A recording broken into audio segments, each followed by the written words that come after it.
Hello, everybody, and we are live. Thanks for waiting. We figured everything out, and Graham has a nice record in the background.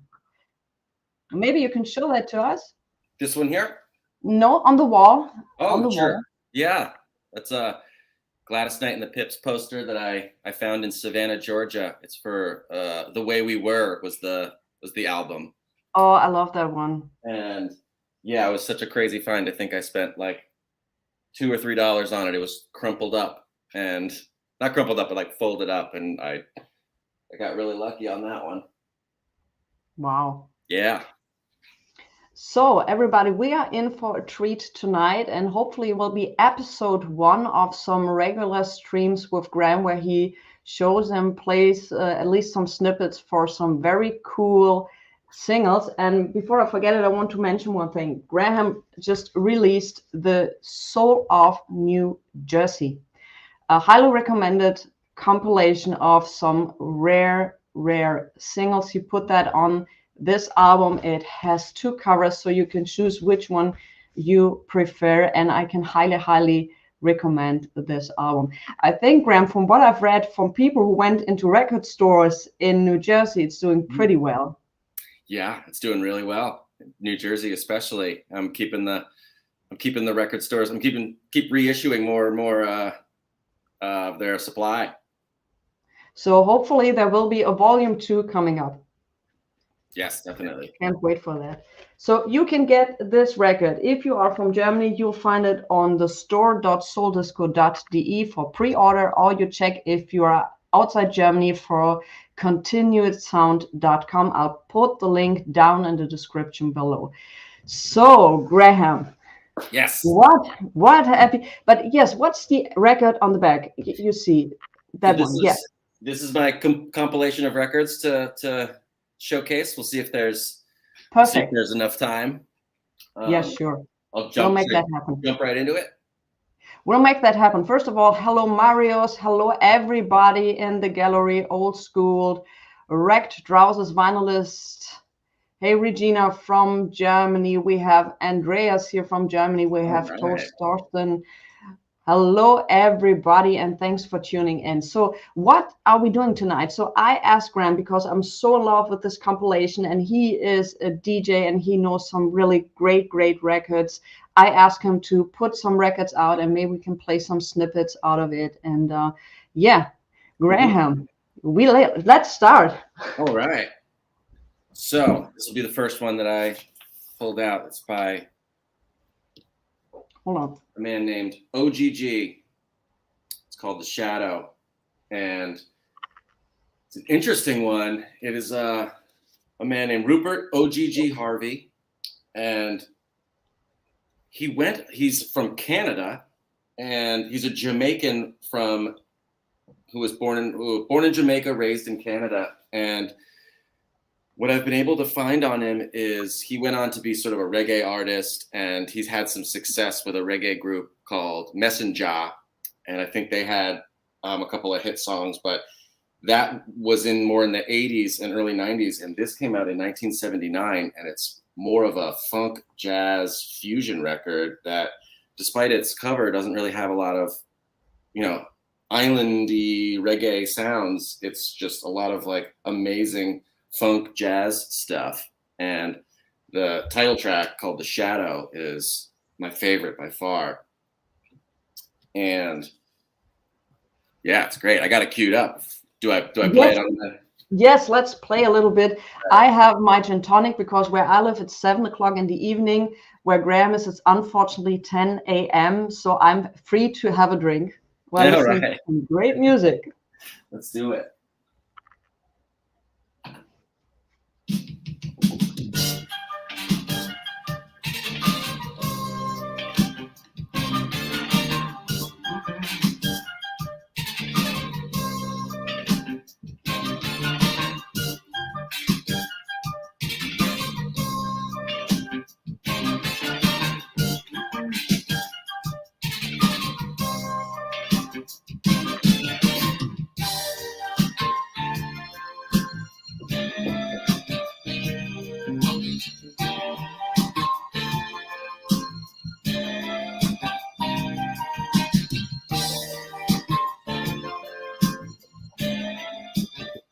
So yeah, it's a lot of awesome instrumental, great jazz, a lot of cool funky flute in there. It's absolutely nothing like reggae, No, but it's all of it. awesome. What year is that? Late 70s, early 80s?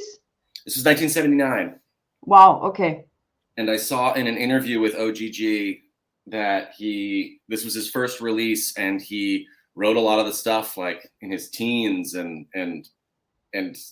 childhood, sort of culminating up to this release. I can't wait to figure out more about this guy and see if he's got, before he went more reggae, if he's got more awesome sort of soul. An interesting thing about this album too is that if you're familiar with the DeWolf label of Library Records, that you can also get OGG The Shadow as a DeWolf release, and it's got a different cover.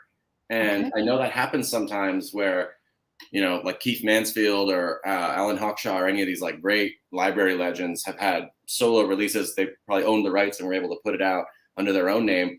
Kind of unsure what came first. I think the DeWolf release might be 1980, so maybe they sort of released it under their label as library music because it's such awesome, funky instrumental stuff.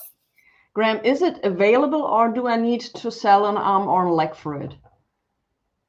It is not an arm and a leg. It's maybe an ear or a nose, but it's maybe like, I think I got it for like $60. It's not completely astronomically priced. I have some things that I have reissues of that the originals are just like ungodly expensive, but this one's there's a couple of them floating around on the internet, but I can't imagine too many are out there.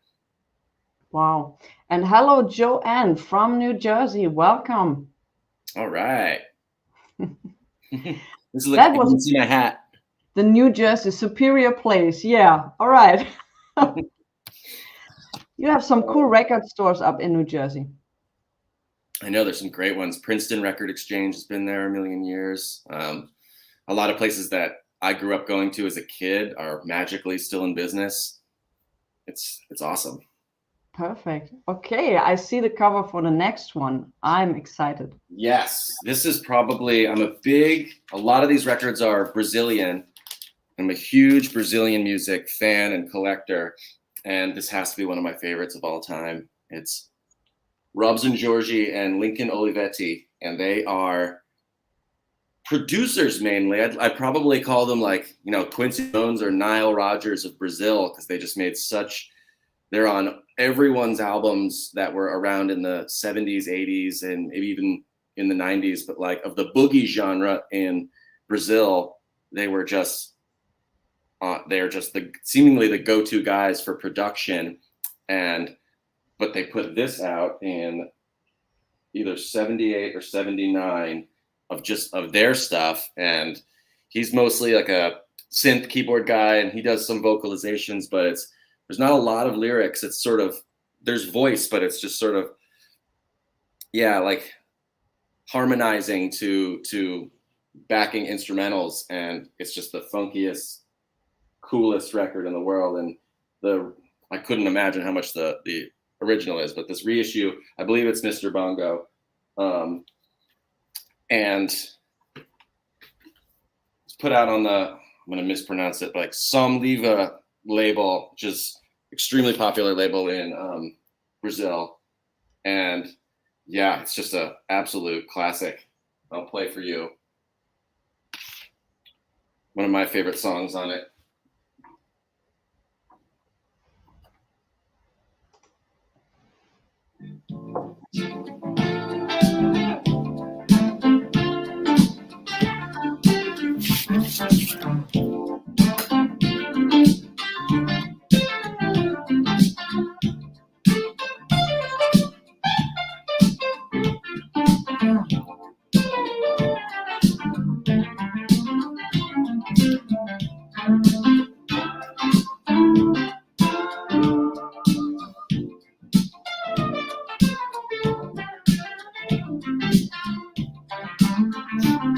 Here's what I mean by the vocalizations. You hear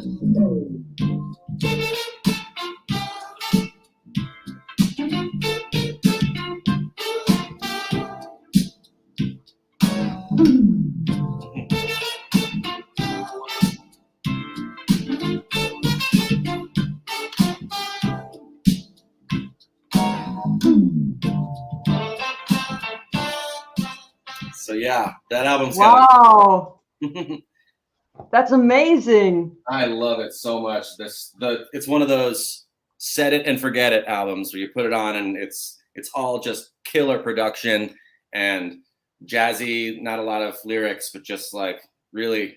And I love that they employ that Robeson does. They just kind of not scat singing, but just sort of humming or vocalizing over the instruments. It's amazing.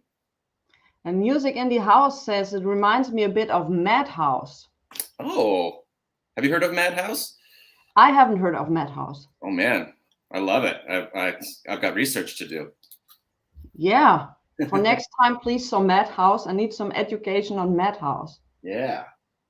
Okay. But this Brazilian music, this is so fantastic. There's some hidden gems in Brazilian music, but unfortunately, those records got really, really pricey. Yeah, and it can be very iffy.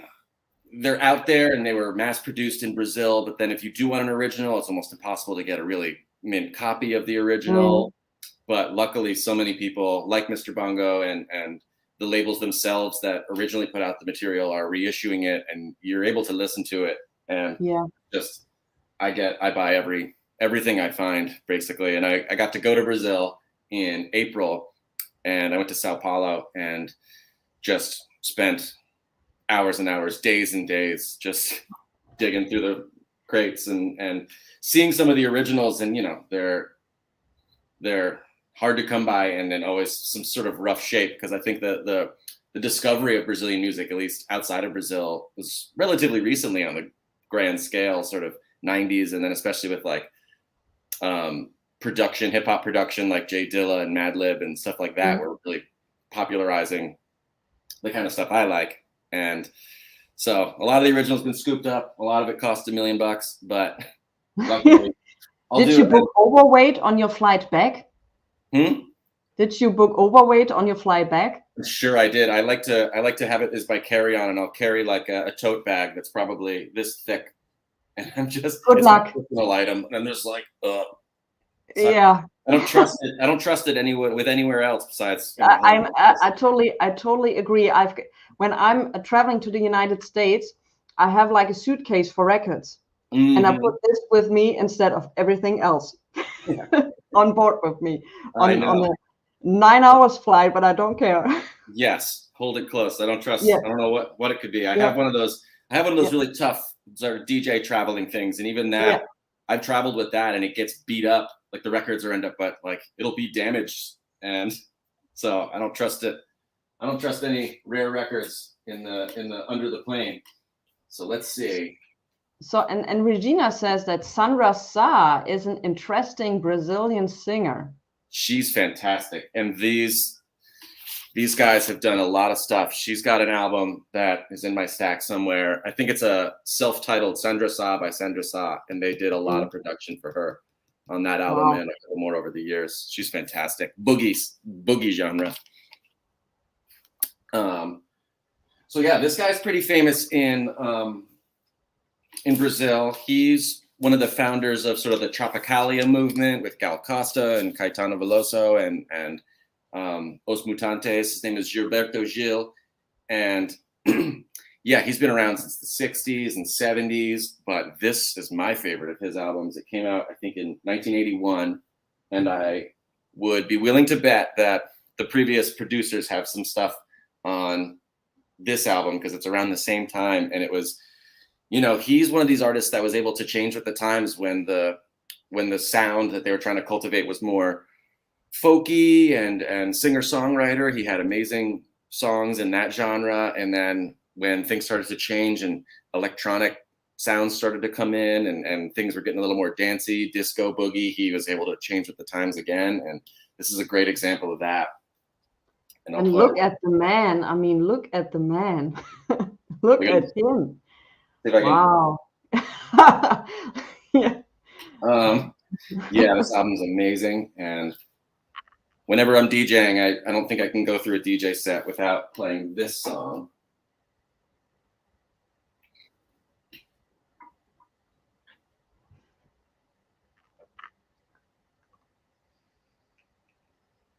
what's happened.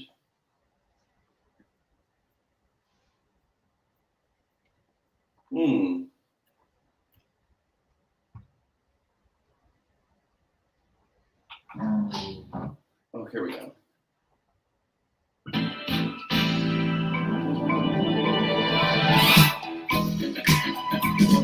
I like that.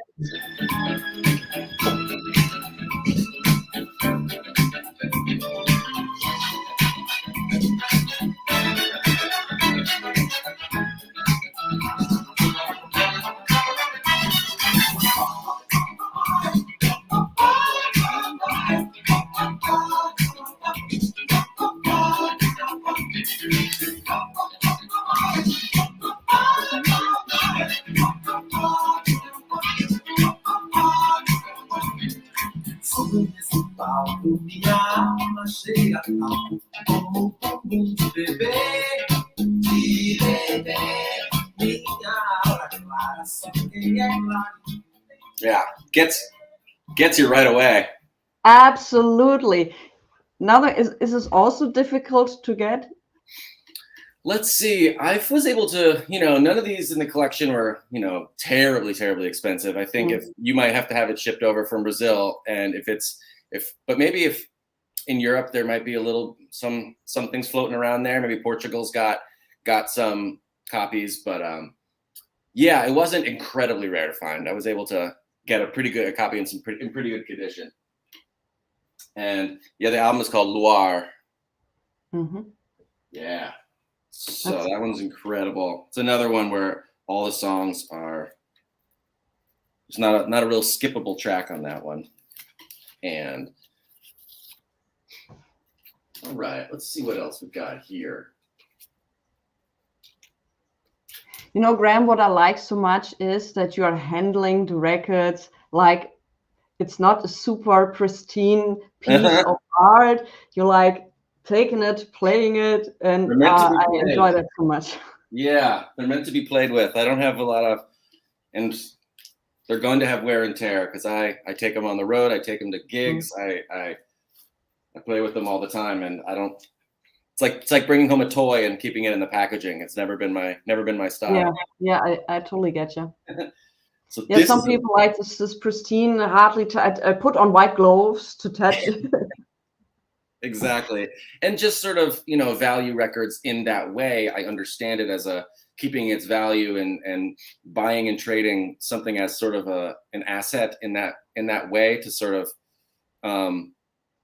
there we go. He went a little more Marcos Valle. He went more like this guy. Yeah, of course. So iconic cover. A lot of amazing production by those two guys on Marcos Valle songs too. What was I saying? I forgot. You were talking about the wear and tear of records. Oh yeah. I understand if you spent a lot of money, you want to preserve it and you want to keep the value, and then hopefully, I don't know, if you resell it, make more money because it's in pristine condition. But that to me is one way to do it, but it's a lot less interactive with the records. And, I don't apologize for leaving a record sort of worse for wear than when I got it, because I'm putting it to so much use and it's having a life and I'm enjoying it. So you're not the guy who says, okay, I found a record like 50 years old, it's still in shrink and I keep it in shrink. I probably wouldn't even buy that record because that's for someone else. Yeah, I need it to be open. I need it to be played with. I don't want it to sound bad. I don't want the condition to be unusable or unenjoyable, but I definitely want to, I want to put it to use and play with it. I was on a record fair and I found a sealed copy of a record and I wanted to buy it. Usually I'm not a big fan of sealed records because they tend to be warped and you might have pressing issues or whatever. So, but I really wanted to have that record, and I was talking to the seller and we kind of were discussing the price, and he said, so you're a collector? And I said, yeah, right. And he said, so you're not going to open it? I said, of course, I'm not a museum. Of course, I open it up and I play it. And he was like, then I'm not going to sell it to you. Huh. Because he was counting to me the percentage of loss I would have if I would open up the record. But, you can reseal a record. Yeah. You know, I had this or just recently where there was a punch hole in the record, but the punch hole was not on the shrink. So, you know, this Yeah. is for me always like if I get a shrink record, I open it up and I play it. You know, that's Yeah. It's records have a life of their own, and they were around before you and they exist after you, generally speaking. And you interacting with it and using it is a notch in that record's sort of life cycle. And if you don't do that, I understand why people don't do that for their own reasons, but I want to leave my mark and have my experience, and then to sort of have the record move on and find a new home eventually. But it's while it has its time with you, you want to put it to good use. And also the discussion, oh, you're using a paper. I'm not a big fan of paper inner sleeves because, you know, they leave some, but oh, you need to use this kind of inner sleeve. You need to use that kind of outer sleeve. And then you need to make sure that they're not sitting near the sun because it can cause discoloration of, and I'm like, oh my God. So yeah, the sun shines on these. I can't put them in the basement because I have my record player up here and I want to play them. So yeah, I mean, and then sometimes that argument can come into play if I'll go to record fairs, and we're in Southern California, so it'll sometimes be in the summertime and the heat is beating down, and there will be these records that have been sitting out in the sun all day, and I'm sure they're fine, but if the record price is too high, or they're treating it like it's a precious artifact, and I'm like, well, you're not treating it as though it's a precious artifact. It's sort of, you're leaving it open to the elements. It's getting damaged. Exactly. And that's fine if you want it to, if you're going to give me a reasonable price. But if you're going to treat it like a golden relic, then clearly you should show that and treat it as such. But more than anything, I agree that records should just sort of be consumed. They're a consumer product, and then that we love them and we share them like we're doing here today. So just one question, because I think it's super interesting topic. What is your opinion on the price increase of records during the recent years? That's a good question. I think it comes with the territory of a newer interest from new people, and new people coming in and appreciating records. It comes with the territory. It's sort of like that phrase, a rising tide lifts all ships. I want to say that I hope to and benefit from it as a record label owner. I wouldn't have started that if I thought there was no interest in records anymore. And with any sort of new discovery of old media, that old media is going to have a new value system, and the pioneers of the producers that, let's say, Madlib was digging through some stacks of records in Brazil 20 years ago. He made a beat from it, then I hear it, and then I want to find those records. I expect with time and with new interpretations of music that it's going to increase the value. And I think it just comes to the territory of like, we are not just monetarily, but sort of as a society and as music sort of carries on through the ages, that we're going to value it sort of sentimentally more, and not just monetarily, but like it actually, these do have a new value, and that's great. I get frustrated when records are beyond my price point and I could never be able to afford some of the records that I want, but I get to listen to it in other ways. And if it gets reissued, I'll buy the reissue. And if it's on Spotify or something, I'll listen to it that way. But when one of my favorite albums, I can't afford, I understand it because I value that album so much.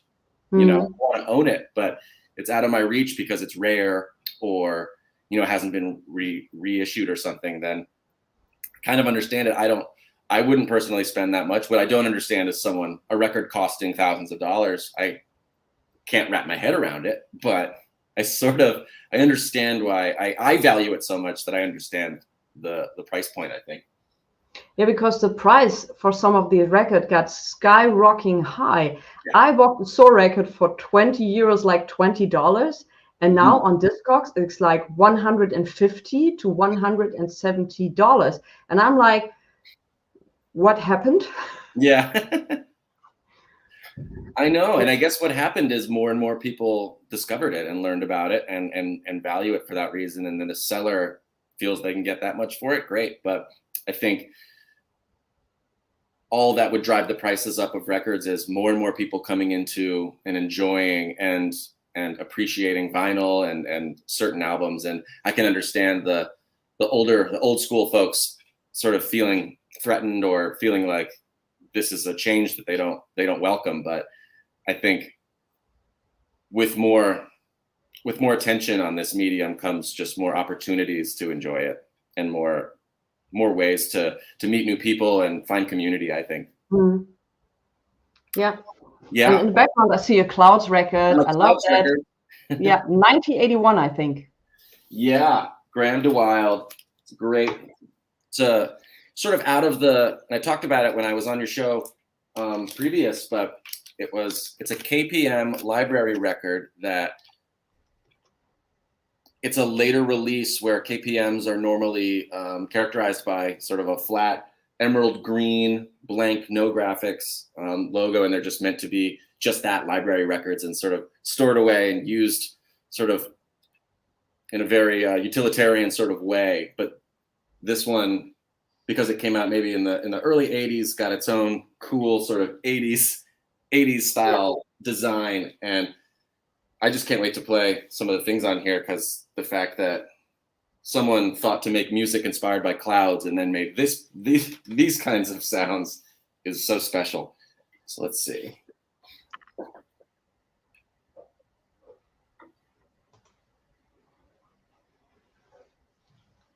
This one.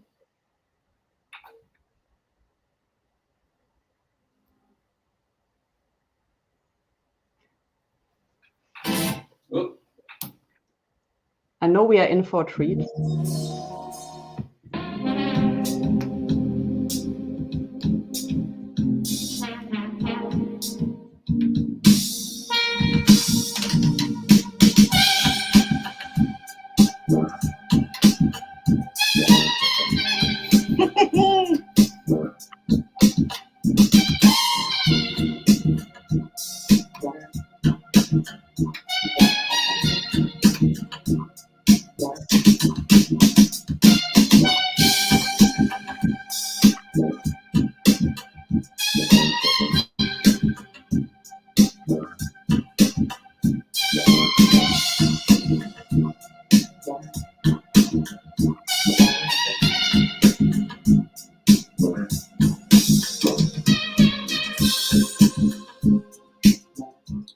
What's so cool about that song is it's long. It's like 7 minutes or something, and it gets really slow, and it sort of does. You can see the cloud inspiration where things sort of die down and then they rise up again, but always extremely funky. That's awesome. Graham, have you heard of the band? I hope I spelled that correct. Bala Desejo. This is a recent band from Rio, and it's very tropical. I have not, Ed Topo. That's cool. I got to get into that. I love the tropical. We will check that out. Amazing. So that's Alan Hawkshaw and Brian Bennett. I wonder which is. Those are some KPM legends, but and I've got plenty of their stuff. Let's see. This in particular is Graham DeWild.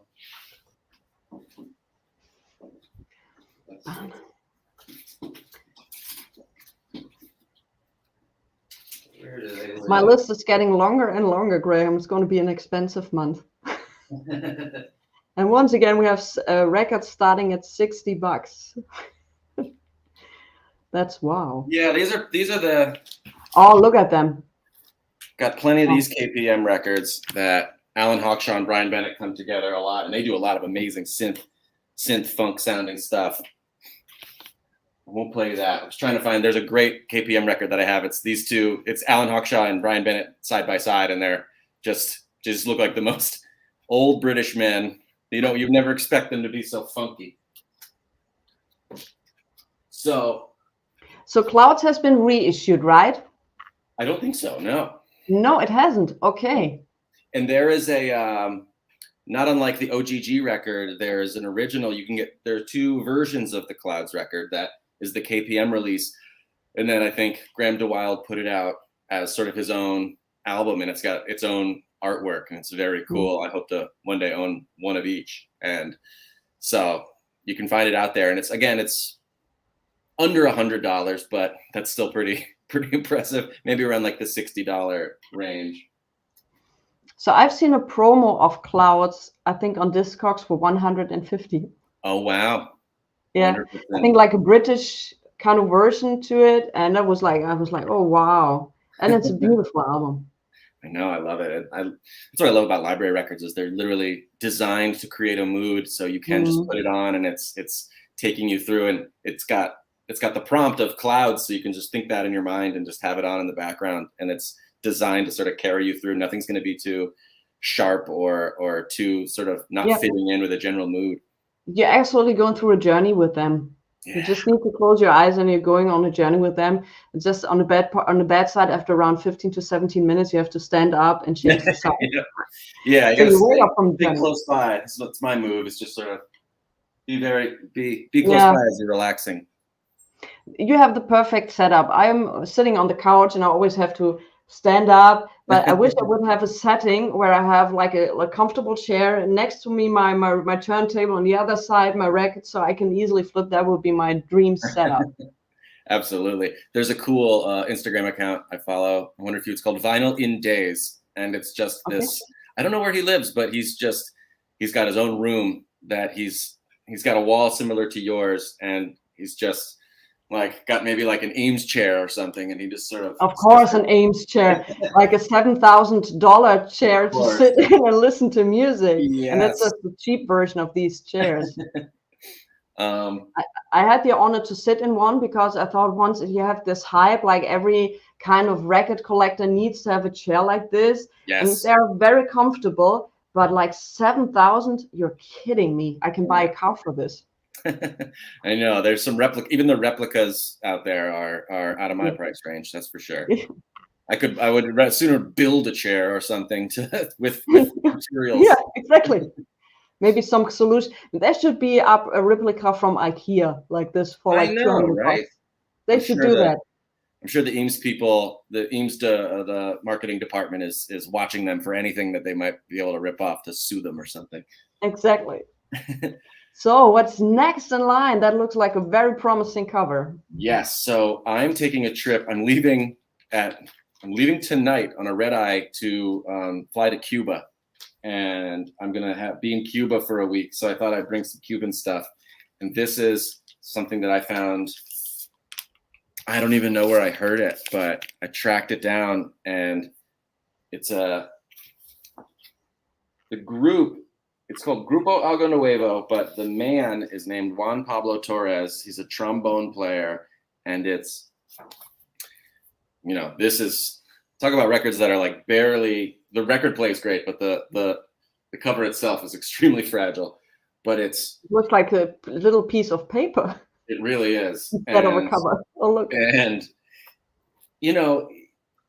yeah, the text is great. It's sort of like when you're digging for records, like what sort of visually cues you as to like what might sound interesting on it. It looks like it might be a pretty traditional sort of maybe mambo or Cuban sounding album, but this just has something extra where it's just a little more fusion, it still has an amazing sort of mambo Cuban sound, but it's there. When I play it, you'll hear what I'm talking about. There's like some sort of synth in the background that sounds incredible. So let me put this on. It's very unique. The song is called Cacao.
So I think what hooked me originally when I was listening to that, and you're hearing that sort of scat singing in the first, and then it went into that bass line that felt very synthy. I'm like, what? I still don't know what it was, but I did not expect some sort of like early sort of Moog sounding bass line to come in. In my mind, I was in a disco. All right. Yeah, I know. I'm going to be. Is it easy to find or also a little more difficult? Is there a reissue? I think there is a reissue, but the reissue came out a while ago and it'll be a different cover. So I think that's the cover of the original. But if you look at Juan Pablo Torres, Grupo Algo Nuevo, and I think he's a bit of a legend and has a million records out in Cuba. And I'm sure you can't go wrong with any of them. But if you keep it in the late 70s, the way I like to, you'll find his more jazzy, funky stuff. I like the font of the cover. In the 70s, they had such great ideas with cover arts and fonts and all of this. This is stunning. I know.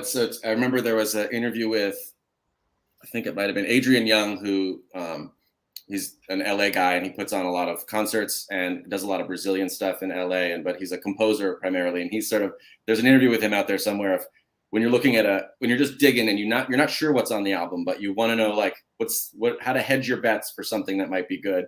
And he had his own list of criteria for like what's likely to have something awesome on it. And I think to your point with the mixture of like this cool guy with a trombone and then some cool sort of modern text, it already sort of maybe translates that something different might be on this, something maybe unique and maybe just pushing the tradition a little bit. I like that. That's great. Yeah.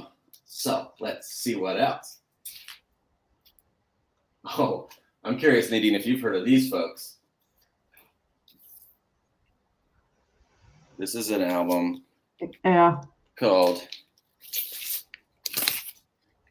Peter and Pavel, ORM, and this album's called, this is like one of my favorite covers of all time. It's just this old man. Hold on, I'll make you big for the gallery to see. Hold on, look at that. But he has a Revox, I think A77 tape recorder machine there sitting. So quality production. And I don't know who this old man is, but I think he's holding like the previous release of this band. So it's just such a, and then here they are on the back being very. How cool is that cover? I mean, seriously. So. Oh my God. They are Czech, I believe. And it is 1979. And let's just listen to it, because what yes. You're just seeing that cover, like what could possibly be coming out of it? Some polka, but I don't think it will be polka. Let's see. And it's all in Czech. I have no idea what. I should have marked it a little bit, but let's see if I can browse around, because there's some really cool, funky stuff on here. All right, I'll play a little bit of this one because it's yes, sure. Go ahead. It's a little more.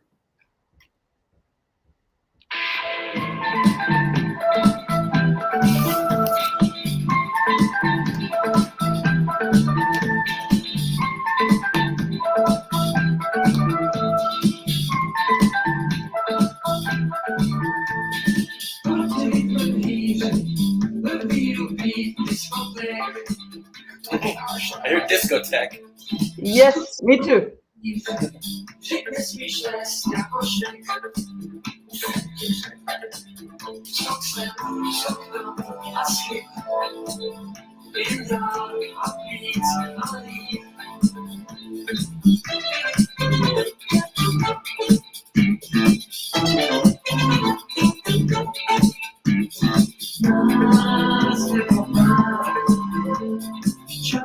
Yeah. So, and Ed says this is a very cool record collection. And Ed, you are so right. And that's why I so wanted, and I'm so happy that Graham agreed to do these streams with me, because he has some stuff. He's a DJ as well. He knows some records we probably haven't seen or heard of. And so this is so cool. And he has for sure a great record collection. I love, yeah, I'm really only attracted to, the weird, like, I think what I get the high from is the search for something very, not necessarily rare, but just odd and that I've never heard of and my friends have never heard of. And, you know, the more knowledgeable I get about music throughout my whole life, it's harder and harder to find something have no sort of semblance of recognition. And so it's just that's the high of the record collector, right? Is finding something you're just like, what is this? See if I can find the other one. Might be on the other side. Let's see. But Peter and Pavel, these guy rocks. Oops.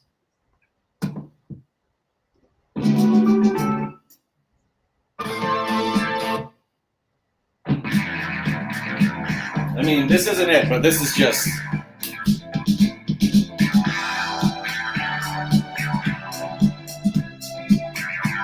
You can't go wrong with this record.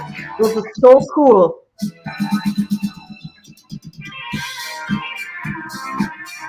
Just so.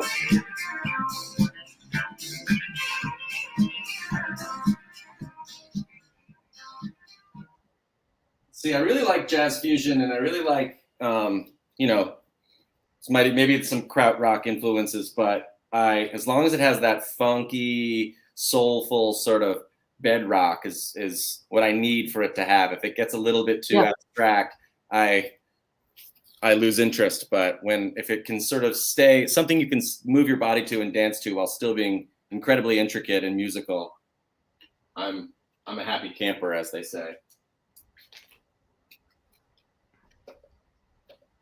Okay. Here's one from Japan. And guys, who wants these records of Peter and Pavel? They are not expensive. Expensive in the kind of sense you get them for under $30, depending on what pressing. Yeah, I wonder if I wonder if they were, you know, like we talked about in an earlier episode. It's like so under the radar that they're not even they haven't even been priced out of a collector's budget.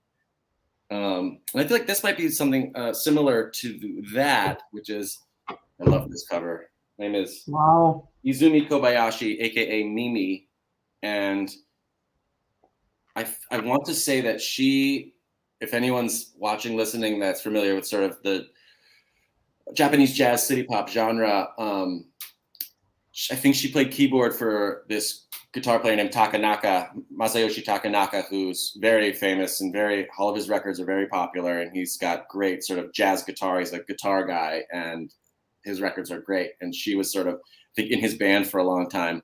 And so she's a keyboard player, and this song I'm about to play, and I love the city pop genre, but it always, to me, like I was mentioning, like feels a little more 80s, and it's got great sort of synths and stuff, but it always, to me, sounds like, you know, the show in America, Miami Vice, that just sort of feels very, very 80s and very stylized. And I like it, but I don't collect it as much. But this woman's album has enough sort of soul and sort of jazz and dancey sort of weirdness that I play this at almost all of my DJ gigs. And it's perfectly danceable and strange and distinctly Japanese, I feel. Also very, like, you're going to hear it, there's like a lot of island, you can tell it's called Coconuts High. It's got a very sort of Brazilian tropical feel.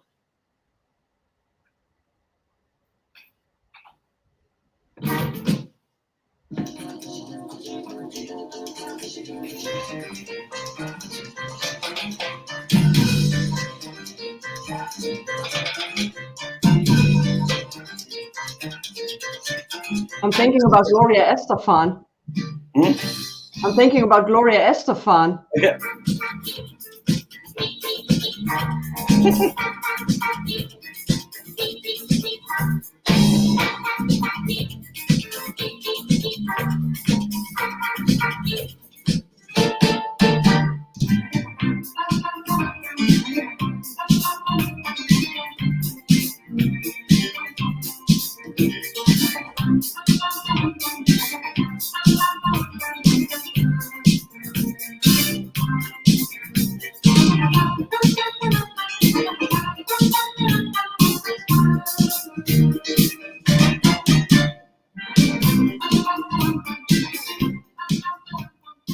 so fun, so just bouncy, and puts people in a good mood.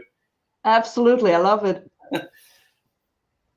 Sometimes on my record player, I'll need to slow down the pitch a little bit, just because it's so fast in order to blend it with other songs. And when it's slowed down, it's got a nice bouncy or sort of funky pace. So that's Izumi Kobayashi, and I think this record is pretty affordable. I don't think it's Coconut High, it's called. Yeah, one last time. It gets to your head. Yeah, just like happy little bouncy vibe to it, very tropical sounding. Yeah, Regina. Gloria Estefan was Miami Sound Machine, exactly. Oh yeah, Mimi Sound Machine, they're calling it. Yeah, Mimi Sound Machine. I'm sorry. So here's another one that I can't do a DJ gig without playing. I would kill for the original, but I'm so happy it's on this compilation, and I think you and I have talked about this compilation. I want to say if they're out of Berlin or not, but Habibi Funk. And oh my God, look at that. Oh my God. I want it now just for looking at the cover. Yes. And tell us more about this record. So it is from the collective called Habibi Funk. If you can hear it. Yeah, Habibi Funk. Oh my God. Yeah. Where they compile just amazing music from the Arab world. They go all over. They go Egypt. They do Morocco. They do where else? Libya, like just from all over the place. And you can check them out on Spotify. You just type in Habibi Funk. You're just be overcome with a amazing sort of assortment. And they've just been it's so thorough. There's so many individuals that have great different sounding albums. And I think this is their second compilation of what they have put out. And I have the first one, but this one's incredible. And it's got this, I mean, I love a good eye-catching cover. Kind of similar to, just sort of old dudes hanging out doing their thing. But the cafe he's sitting in, look at this. That must have been somewhere in the 70s. I would party in that cafe. I'll tell you that. It's a single image that just takes you right to, the world they're trying to create sonically. So this song, it's a hard record to navigate because it's not directly on the, This song. Do you know how the tracks are called? Can you read that? Yes, it's what I'm gonna play is called. It's by a woman named Zora, and I want to say I think she's Algerian, but she, in my research, I think the lyrics. I could be butchering this, but the lyrics might be in Turkish. I think she might have been raised in Turkey, but I think she might be Algerian in descent. And the track is called Badalas Zamana, and it's by Zora, Zohra, and the single is out there. I don't know if they reissued the single, but there's this particular single, and then there's a B-side that I've never heard, and I want to hear it so bad because if it's anything like this, I need to own it. But check this out.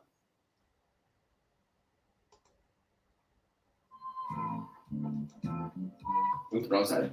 Here we go.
There you go.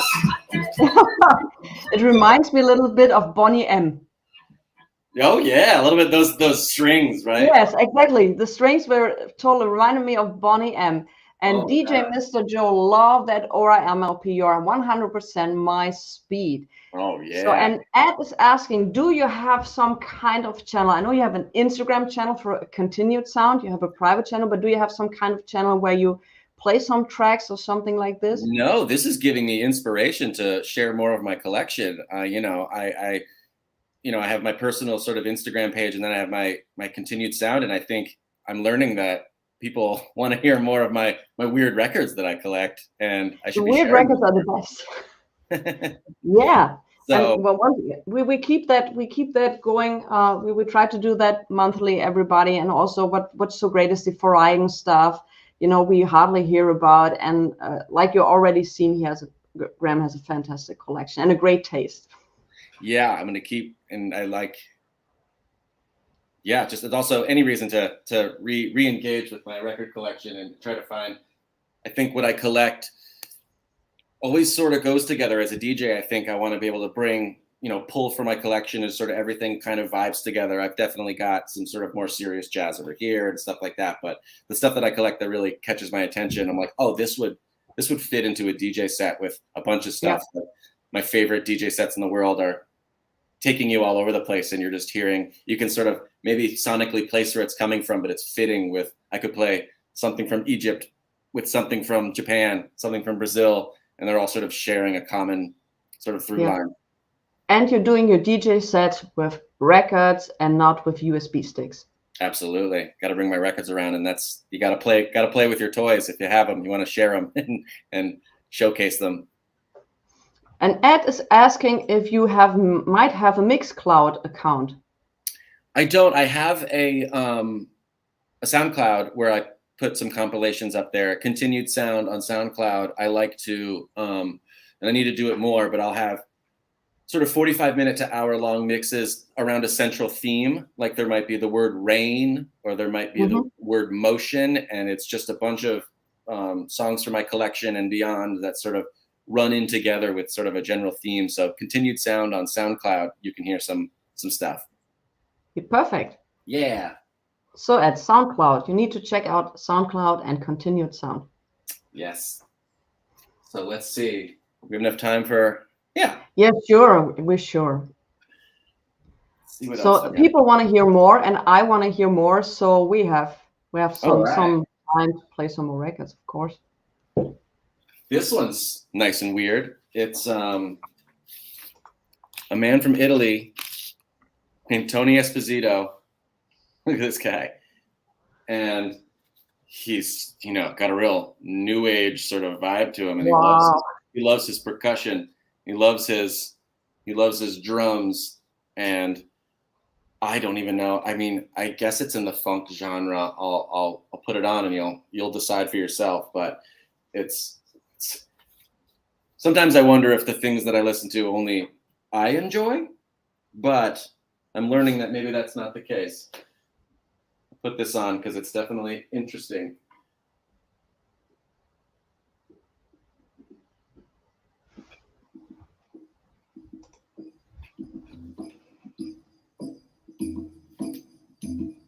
Some percussion.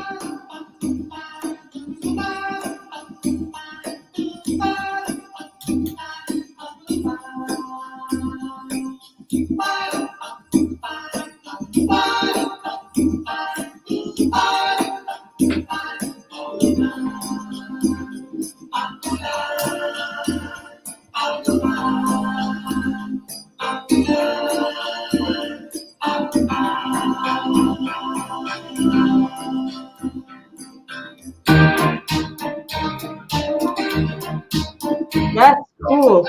I didn't expect that to come.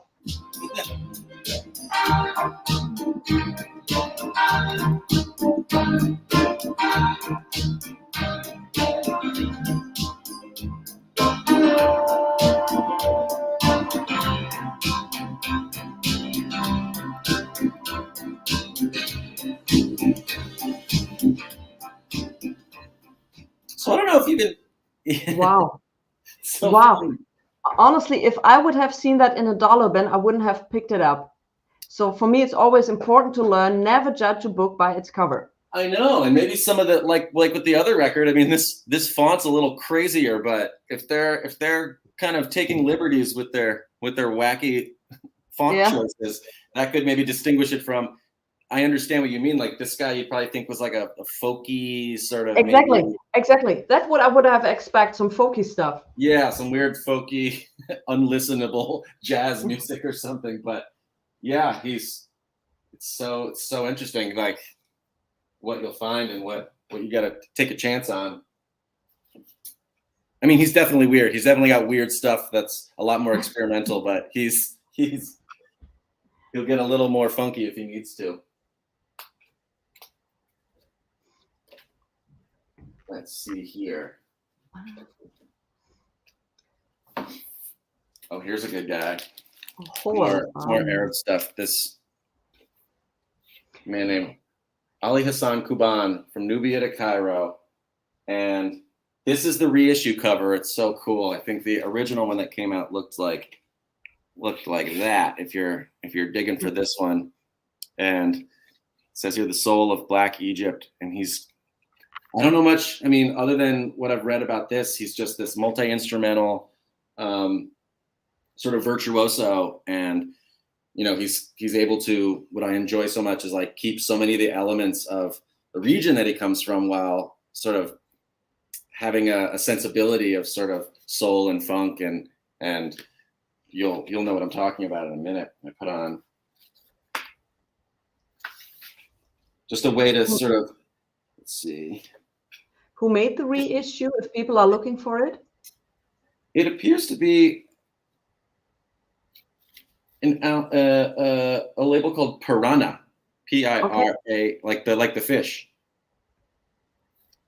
Piranha. And I don't know, and I think maybe the original is from 1989, so it's relatively recent, and I don't think the original is terribly expensive. But I saw the cover of the reissue and I was like, oh man, I just like the look of that one. So let's see. This song is called Mabruk. So guys, that's how a DJ cleans his records. Forget all about ultrasonic cleaning. That's how a DJ cleans his records. That's right. Just a good blow of the dust.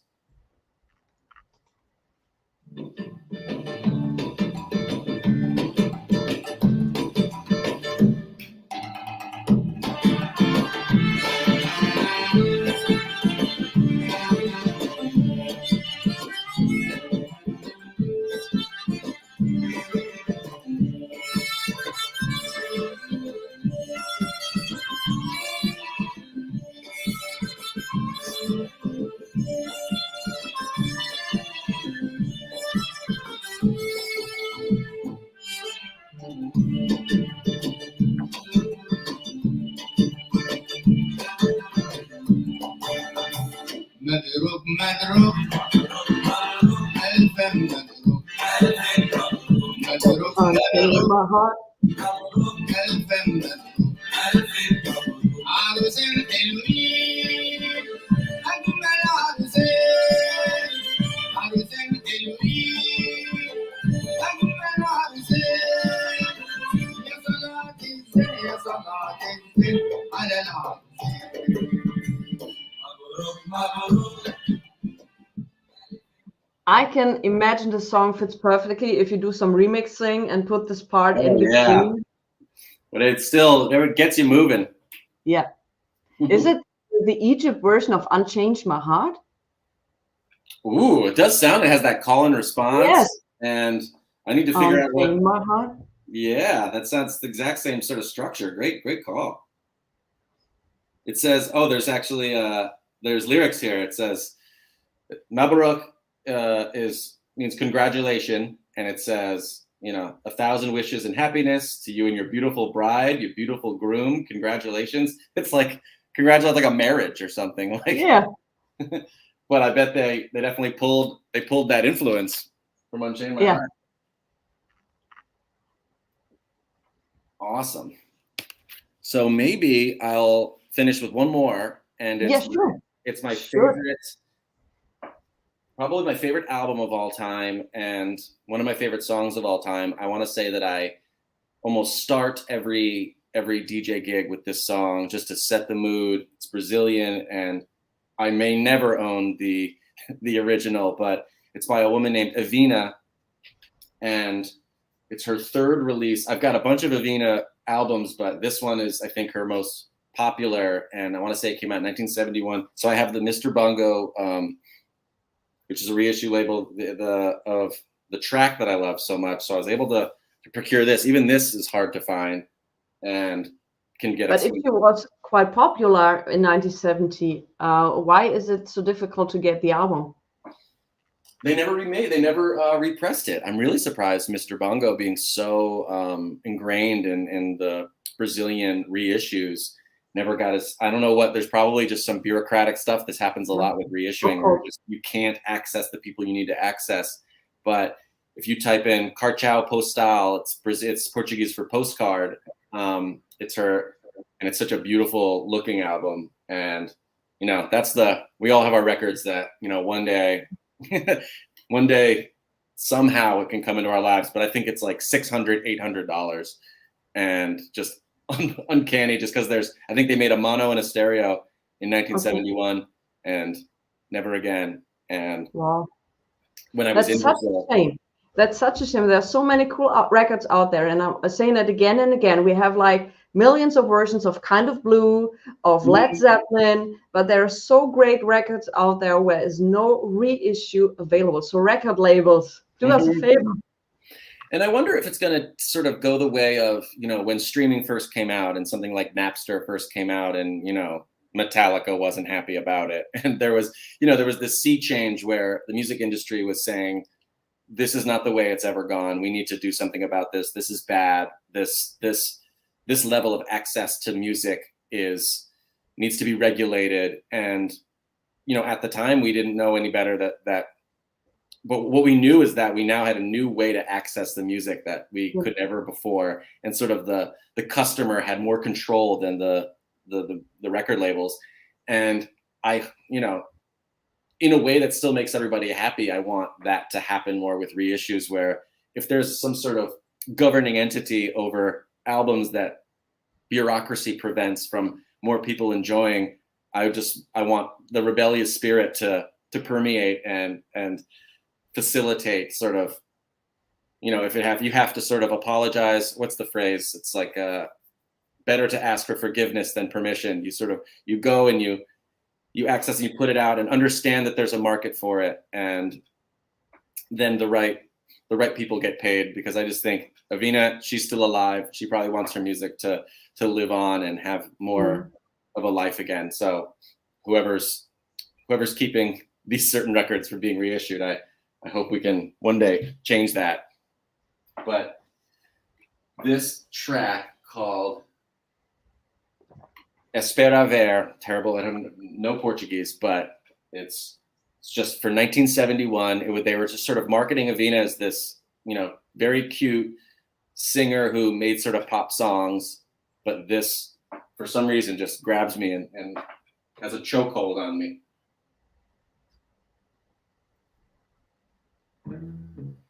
From the beginning, let's see.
Just so cool.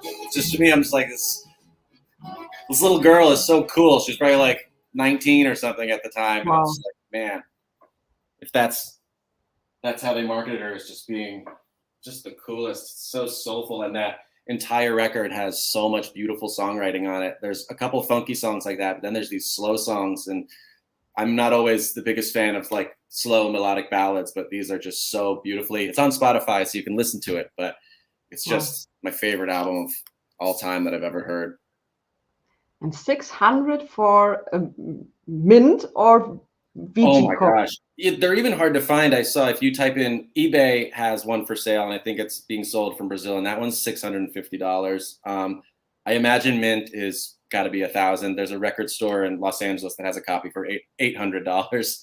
I'm just sort of, I don't know what it will take, but, and that's, you know, like we're talking about, like, it's frustrating, but I value it that much that they are tapping into something in me. I can't afford it, but I value it. Like, it almost deserves that much for how rare it is and how beautiful it is. I mean, I don't even know what I mean by that, other than like, I appreciate it so much that they almost could get me for that much money. Yeah, that was a brilliant sentence. You know, we always see it from the negative side. Oh, it's so expensive, I can't afford it. But on the other side, you are right. If it's having such an impact, it kind of deserves to be in that range. It hurts to say, but on the other side, you're totally right. Yeah, you could view it from a perspective where music is so unbelievably affordable, mostly, you know, like we have access to some of the greatest sort of music. It's almost all at our fingertips. And if something is rare and we truly can't get a hold of it, then we truly see the price. And, you know, I almost agree that if it's rare and it's hard to get, it is that valuable. And then if it gets reissued, the price goes down and we all get to enjoy it. But when you find this rare artifact, that's how I view it, almost as like finding a rare piece of art, and because that's what it is essentially. Wow. All right, everybody, that was episode number 1. There are many to come up. Graham is, I think, preparing. Many records to go. Yeah, many records to go. We just seen a tiny little snippet of his collection, and I'm a little jealous that he's going to Cuba. I think tonight you're going. It's overnight. Yeah, I'm leaving tonight. Wow. And sleeping on the plane, and I'll be there to bring back, if they let me. I want to bring back tons of amazing Cuban music. Yeah, sure. You just need to pay the overpriced luggage, or you know, for the handbags, but that's worth it anyway. And yeah, and please post some pictures on your Instagram, maybe on Continued Sound, so people can have access to it and see what you found. That would be awesome. I would love that. And shoot some footage as well when you're browsing through things, and we kind of can enjoy that too. Will do. All right, everybody. Have a great evening, day, wherever you are. Like I said, there will be more episodes coming up. A big thank you to Graham from Continued Sound for doing this, taking the time to show us all these records. Thank you so much, everybody.